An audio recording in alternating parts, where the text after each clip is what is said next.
Hello everyone, myself Ayush Gaur, All India rank 2619, NEET 2022, and I got a Rajasthan rank of 240. So let's begin with this question of NEET UG 2022, which was held on 4th of September. It is a statement 1, statement 2 type of question. और again ये बहुत सारे थे, जैसे lengthy वाले जो थे statement A B C D E, वैसे ये भी बहुत सारे थे इस पेपर में भी, और जो 17 जुलाई को हुआ था जो मैंने दिया था उस पेपर में भी. Alright, so let's begin. Statement 1 says amino acid have a property of ionizable nature of NH2 and COOH group, hence have different structure at different pH. बिल्कुल सही बात है. Zwitter ionizable nature of amino acid क्या बनाता है? Zwitter ionic form of that amino acid. And जो COH वाला जो ग्रुप है, वहाँ से एक H+ NH2 के पास आ जाता है. NH2 के पास लोन पेयर है, सो H+ वहाँ पे आ जाएगा, सो NH3+ बन जाएगा. कैसे? Let me show you.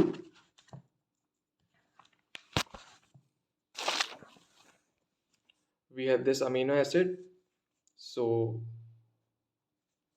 यहाँ से एक H+ की फॉर्म में हाइड्रोजन निकलेगा, और ये हाइड्रोजन NH2 के पास जाएगा. NH2 के पास क्या है? लोन पेयर है. राइट, तो ये इसका जो स्ट्रक्चर बन जाएगा वो NH3+, ये कार्बन, ये कोई भी एल्काइल ग्रुप, ये hydrogen, and this is COO-, that is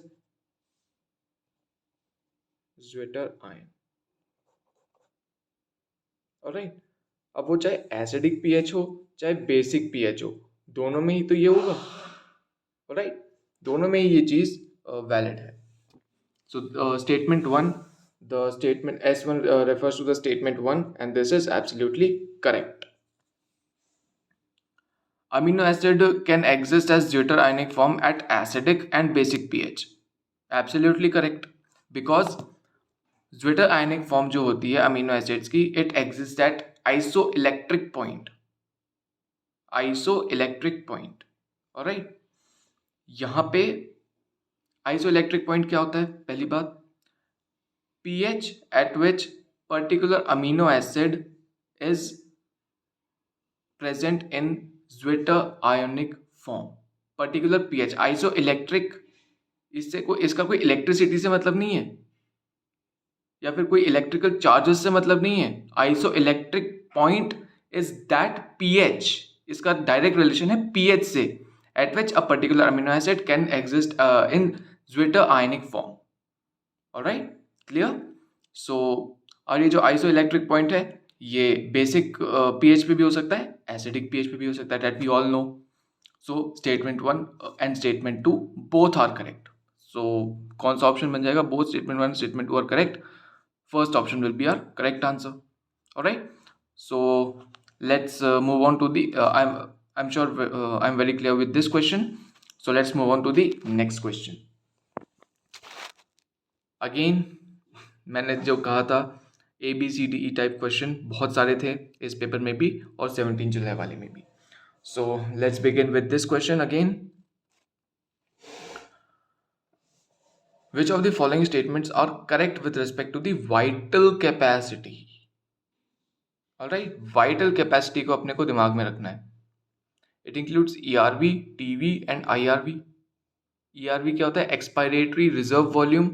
TV tidal volume, and IRV inspiratory reserve volume. तीनों ही वाइटल कैपेसिटी का पार्ट होती है. Alright, so this is absolutely correct statement. Alright, so मैं यहाँ पे लिखूंगा again ABCD and E statement. So A statement is absolutely correct.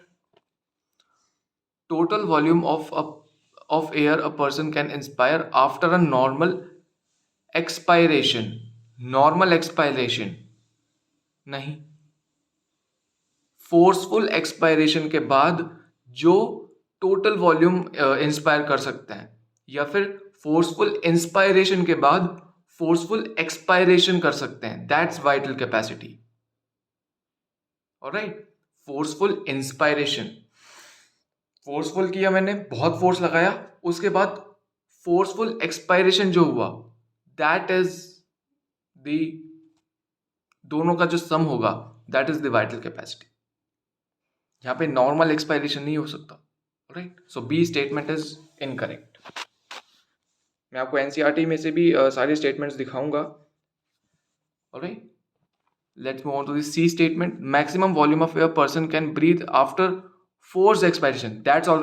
That's absolutely correct. मैंने अभी बोला forced, क्या लिखा है? Maximum volume of air person can breathe after, maximum volume after forced expiration. मैंने पूरी एयर बाहर निकाल दी, उसके बाद फोर्सफुल इंस्पायरेशन के लिए जितना फोर्सफुल मैं कर सकता हूं, दैट्स द वाइटल कैपेसिटी। इसका रिवर्स भी हो सकता है, फोर्सफुल इंस्पायरेशन के बाद मैक्सिमम वॉल्यूम जो मैं एक्सहेल कर सकता हूँ, एक्सपायर कर सकता हूँ। ऑलराइट, वो वाला स्टेटमेंट भी होता है तो भी वो करेक्ट होता। Alright, so C statement is absolutely correct. And D statement, it includes ERV, RV and IRV. No, not RV. Tidal volume ये जो है इंक्लूड करता है। Alright, so D statement is correct because A statement में ये आ गया था ERV, TV, IRV। ERV, TV, IRV होना चाहिए था, not RV। RV residual volume होता है, इट्स ऑफ नो यूज। दूसरा तरीका सी स्टेटमेंट को समझने के लिए, टोटल लंग कैपेसिटी TLC, इसमें से क्या माइनस करते हैं? Residual volume, that's the vital capacity. तो रेसिडुअल वॉल्यूम को माइनस करने पर वाइटल कैपेसिटी आती है, इंक्लूड तो हो ही नहीं सकती। ऑलराइट, इसको तो निकालेंगे तब जो हमारे पास है वाइटल कैपेसिटी का आंसर आता है, वाइटल कैपेसिटी की वॉल्यूम आती है। Alright, so D statement is incorrect. Alright, so D statement को मैंने इनकरेक्ट बोल दिया।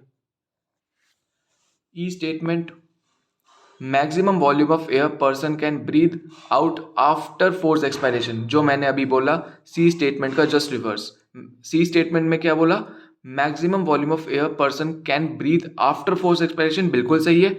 इसका रिवर्स क्या हो गया? Maximum volume of air person can breathe out after forceful inspiration. सारी हवा अंदर ले ली, फोर्सफुली अंदर ले ली, उसके बाद फोर्सफुली एक्सपायर भी कर दो, that's the vital capacity. Alright, so e statement is also absolutely correct.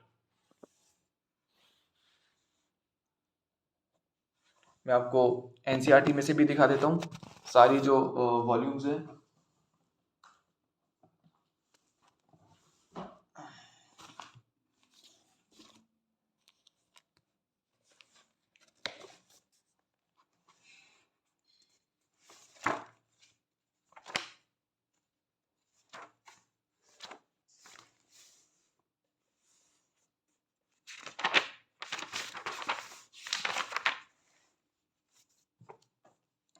So we have asked the vital capacity. All right, the maximum volume of air person can breathe after forced expiration, it includes ERV, TV, IRV, or maximum volume of air person can breathe out after forceful inspiration. Alright, यहाँ पे residual volume नहीं आया। ERV plus TV plus IRV, या तो ये हो सकता है इसका फॉर्मूला, और टोटल लेंथ कैपेसिटी यानी कि TLC माइनस रेजिडुअल वॉल्यूम कर दो, RV। TLC minus RV is vital capacity, VC. Alright, so I'm sure I'm very clear with this question also. If you understand it well, please subscribe this channel, like this video. Thank you and have a nice day ahead.